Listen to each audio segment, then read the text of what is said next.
Hello, everyone. Welcome back to Line Change, the NHL betting podcast from the Action Network, presented to you by our sponsors, BetMGM. My name is Michael Leboff. Joining me, as always, my colleague and co-host, Nick Martin. Nick, it's getting a little tougher to handicap the NHL. This always happens at this time of the season.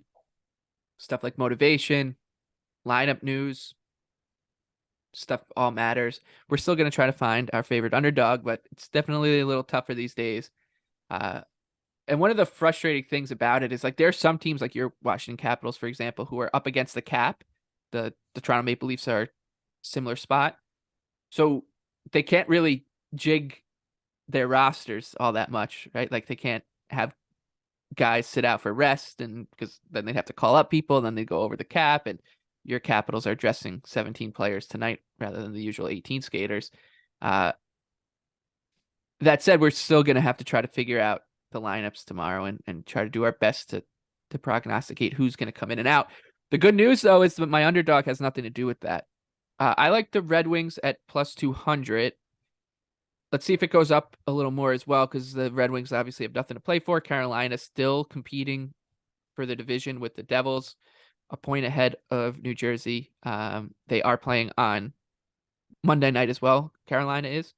So they're traveling on a back-to-back. They're in Ottawa on Monday night, traveling down to Carolina for this Tuesday contest with the Red Wings. And as it stands right now, since Andrei Svechnikov got hurt, the Carolina Hurricanes have played 15 games. In those 15, they are 7-7-1 and have a -3 goal differential at 5-on-5. Of course, that caveat comes with the usual caveats with the Carolina Hurricanes, which is they are still tilting the ice in the right direction. Generally, they have a plus 12 expected goal differential at 5-on-5 in that span and are plus 30, plus 40 differential in terms of high danger chances created versus high danger chances allowed. But the problem with the Hurricanes, and it's been a problem with them for years now, is that their margin for error is pretty thin because they just don't have the natural finishing that some of the other elite teams have that showed up. And it's also coupled with some pretty porous goaltending over that stretch as well. Carolina's shooting 6.55% at 5-on-5 since Svechnikov is hurt. It should come up, but those things are probably correlated. You lose your best finisher, your shooting percentage will likely go down a tick, and their save percentage at 5-on-5 is near the bottom third of the league as well. I believe they're 10th worst in that span. So it's a bet against the Hurricanes on a back-to-back. We'll see where this number goes, but even at 2-1, I think Detroit or nothing. Yeah, I think I'm a little scared. I definitely agree that Carolina is playing a little worse right now. And I think the one thing that like is most alarming probably to their fans and people who follow the team like really closely is that they've had some really uncharacteristic defensive breakdowns where it's just like a complete lapse. They had a few versus Buffalo in a game where they actually scored 3, which for them a lot of nights is plenty. So for me, the fear is that I still think this roster has proven so much under Brendan Moore that with 3 games left, I kind of think maybe we just see them sort it out and play some better hockey. But I see the logic. It's a really long price. So yeah, I mean it's a tough travel spot. So it's not an easy one for Carolina. Not an easy back-to-back. I know Detroit's got one too, but it's like I don't know. I just can't trust. You can't trust this team with at this kind of price. I don't think they leave the door open way too many times with their lack of finishing. For you, no team jumped off the page, but a couple of anytime goal scorers you wanted to highlight. Yeah, a couple of anytime goal scorers and maybe some kind of notes on finishing out the season here. I actually love the end of the season. Like I think if you're going to put in the work and make some assumptions, it can be really profitable. So far, it's been a little tough. I thought a good example of this kind of angle, Philly kind of kiboshed it because they ended up dressing 5 defensemen and didn't really seem very like they wanted to win that game that much. But if something like Boston on Sunday, where you can gain once Boston announced their starters that were going to sit, it's 30 cents of line value gained from when I went in Saturday night. So that's a good example where why would the Bruins ever play the guys that, they sat. It really didn't make much sense as a back-to-back. They're playing to get the NHL record, so I guess they had a little more narrative or a little more incentive than other times. But I just think that's the kind of thing you want to keep in mind down the stretch, and which can make some really appealing underdogs because the sportsbooks don't really seem to make many assumptions about who's gonna come in and out of the lineup. So keep that in mind. And my favorite underdogs tie into that a little bit. I think so. One of them, I like Nicholas Waugh to score. He's been playing really good. He's a quality goal scorer. He took over Eichel's role on the top power play and top line. So if Eichel remains out and perhaps Seattle sits guys, we'll go through that more when we talk about this game. But it's possible Seattle sits guys. I don't think they're going to defend at the level they've defended recently. So that's one I like. Another kind of lean I had is I think Jason Zucker's playing really well. Pittsburgh should score a lot of goals versus Chicago in that spot. So he's one I've got my eye on. So yeah, I think that's kind of my thoughts on a day where I'm not going to have an official anytime goal scorer pick yet.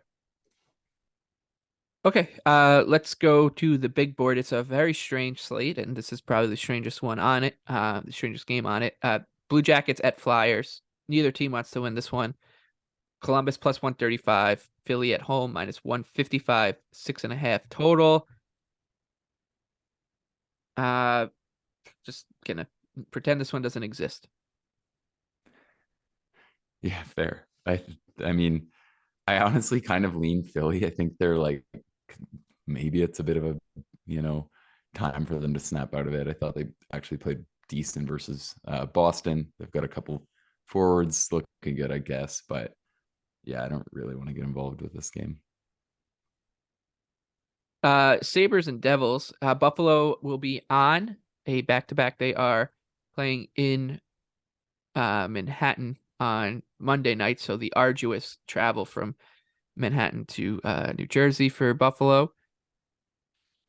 Plus 175 on the Sabres is always a little tempting given their upside, but I think this is one where you got to see how Monday night goes because there's a chance they're eliminated from playoff contention against the Rangers. So if the results don't go their way, a little bit of a letdown spot here. Both of these teams thrive in transition, I think, as well. The Devils are a team, I think, and I know it's so late to now mention this, but they're a team that they could just score in bunches. So I want to go back and look and see what their their scoring splits ended up being. But in the playoffs, especially if they play the Rangers, who I think are going to get saddled with pretty low totals because of Shesterkin, they to me feature like a live over team or like a live team total over team because they score so quickly. They turn every turnover into a rush going the other way. And against a team like Buffalo who don't manage the puck all that well, it's a little scary. But it would be a lean towards Buffalo, that said, at this price or nothing, but we have to see what happens on Monday night. Yeah, I fully agree with you on the Devils and the live overs bit. And I actually kind of like the Devils in this spot. I think it could be one where they just blow it up. I think they're playing really good. And it just seems like one where it's kind of a nightmare spot, whether it means something for Buffalo or not.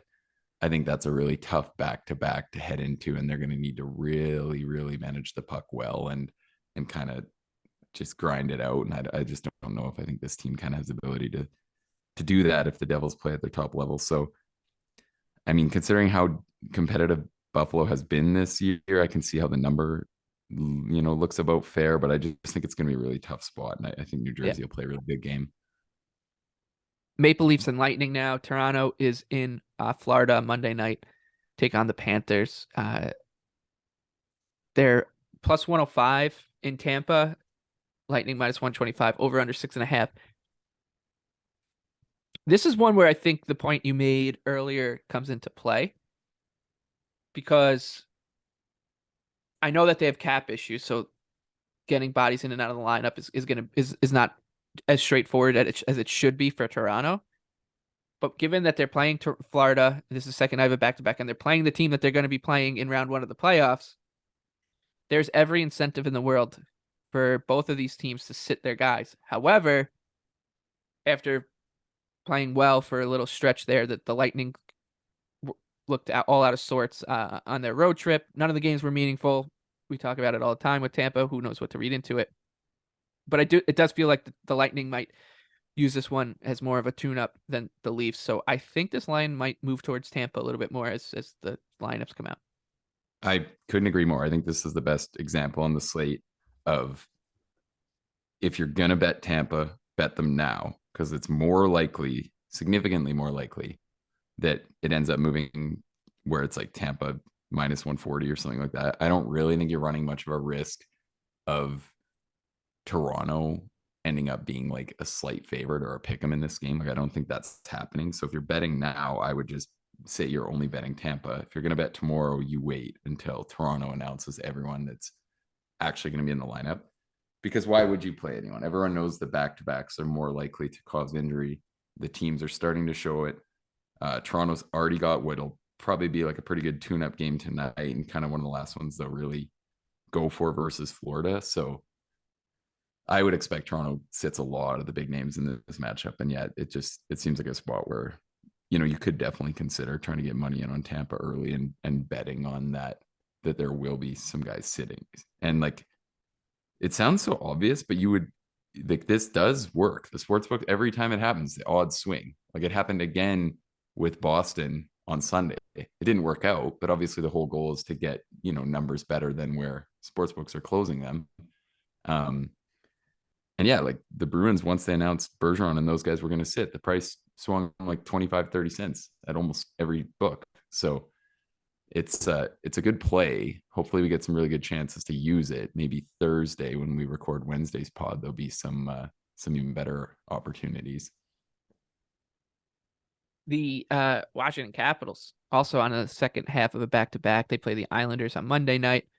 Are plus 200 in Boston to take on the historic Boston Bruins, minus 240 over under 6. Like you said, even chasing down the all-time wins record, the Bruins were rotating guys, and it looks like they will do it again. One angle that I think, especially if that happens, that might be worth a shot here, and it'll be a big number, would be Craig Smith, anytime goal scorer. It's a revenge game for him. The Bruins traded him to Washington in the Dmitry Orlov Garnet Hathaway deal to make it work. Craig Smith is a guy who, he's a middle six scoring type, and if he's motivated and he shoots the puck enough, one will find the back of the net. And with the Capitals missing TJ Oshie and missing Ovechkin, presumably, we could see him maybe get some power play time, get some time in the top 6. Peter Laviolette will know it's a big game for him, so maybe his minutes just get adjusted up a little bit. So it'll be a big number on Craig Smith is the point. Why not play into that revenge narrative against the Bruins, which I don't think you can bet Boston at this price considering where their motivation is going to be. And like you said, we could see them rest a bunch of guys and the price could jump up even further on the cap. So Smith is the way I want to go. He's plus 550 against the Islanders on Monday night. So if you can get a number a little bit longer than that, I think it's worth a shot. Oh, it better be longer than that. Yeah. Because I think the problem is I don't want to. I was hoping to get some good times to fade the Bruins down the stretch.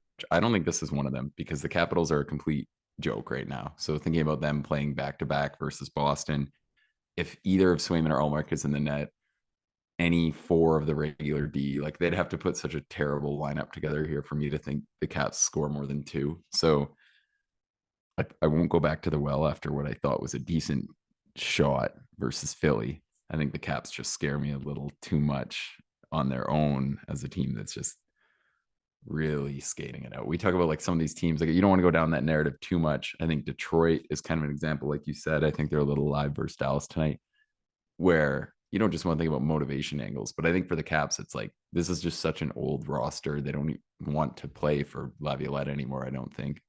There's a couple young guns up right now. I actually think Snively could be a decent look if he was in a super long number, but I think the Caps are in a very bad place right now. The Chicago Blackhawks have been in a very bad place all season and are plus 330 in Pittsburgh on the second night of the back-to-back against the Penguins, minus 410.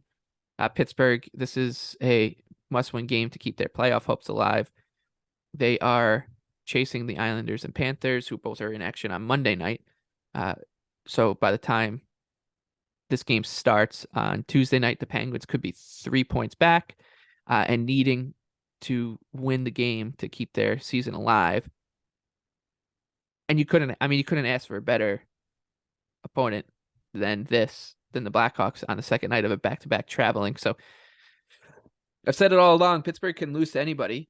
They've proven that this season. They've been one of the worst 12 teams by their record in the NHL since Christmas. So the gap might not be as large as these odds imply, but it's really, really hard to imagine the Blackhawks coming through here. But if you made me pick one, I'd say you got to take the price on Chicago. But No, I've got enough skin in the game with the playoff chase. So yes, I have enough skin in the game too. I need the Hawks to finish dead last in what has been an unreal sweat. This future has been great. So I guess I'll have to root for the Penguins, but it would be pretty funny to see them miss out if they lost to Chicago in this game.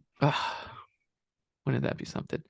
The Winnipeg Jets are plus 105 against the Minnesota Wild. In Minnesota, minus 125. The Wild are the over under 5.5. Winnipeg has I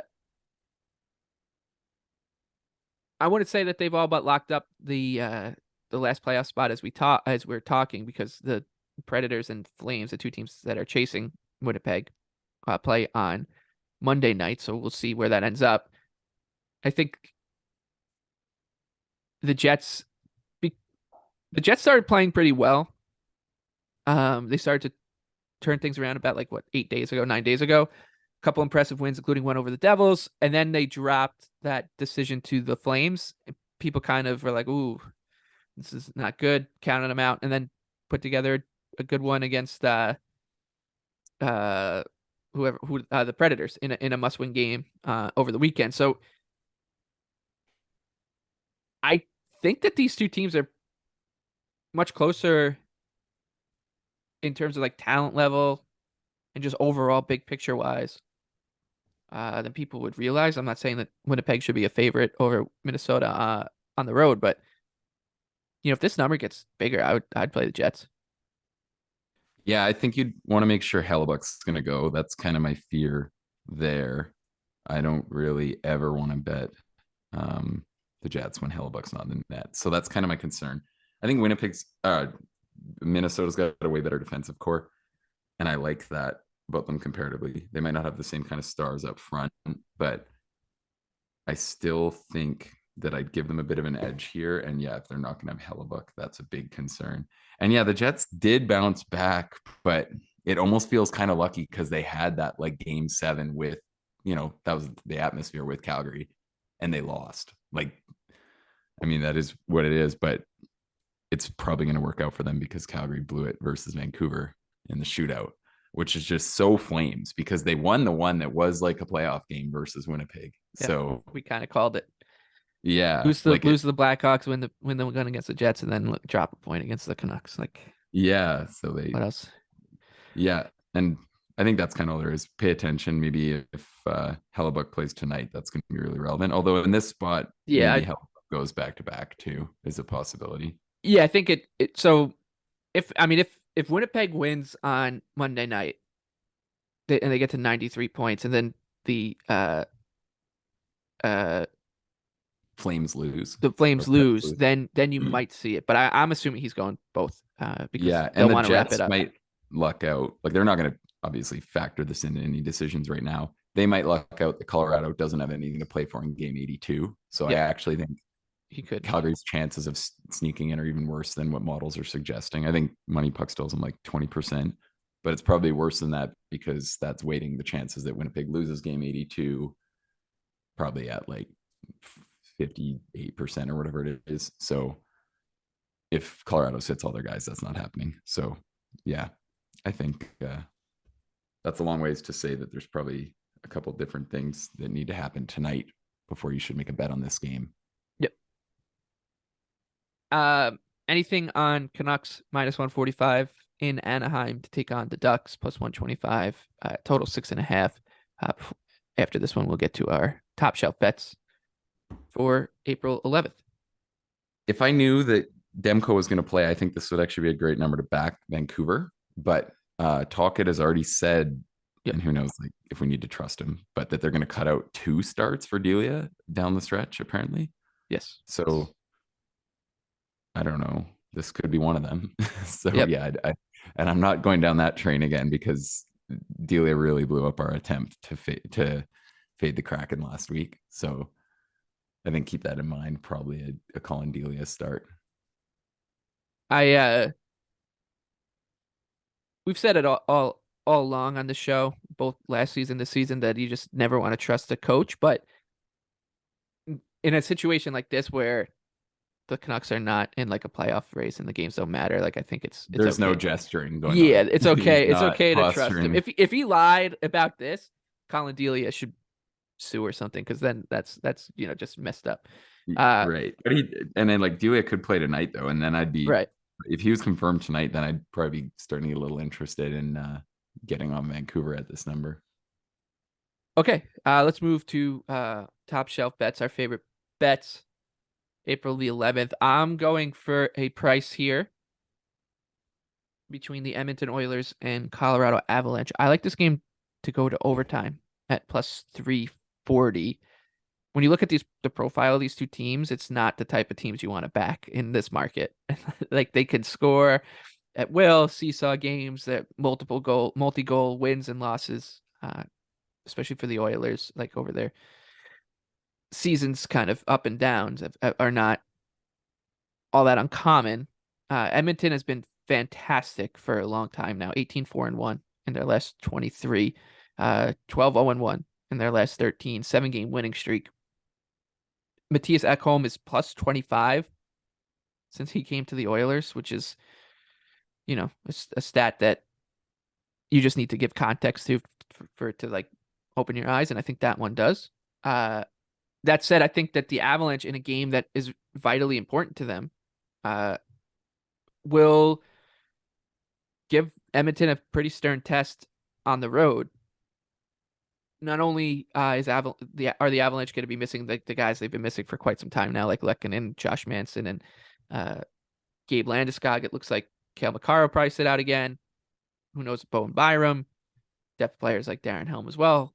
So this one seems like the type of game where the tactics for Colorado will be just gum it up. Like let's do everything we can to keep this game on script.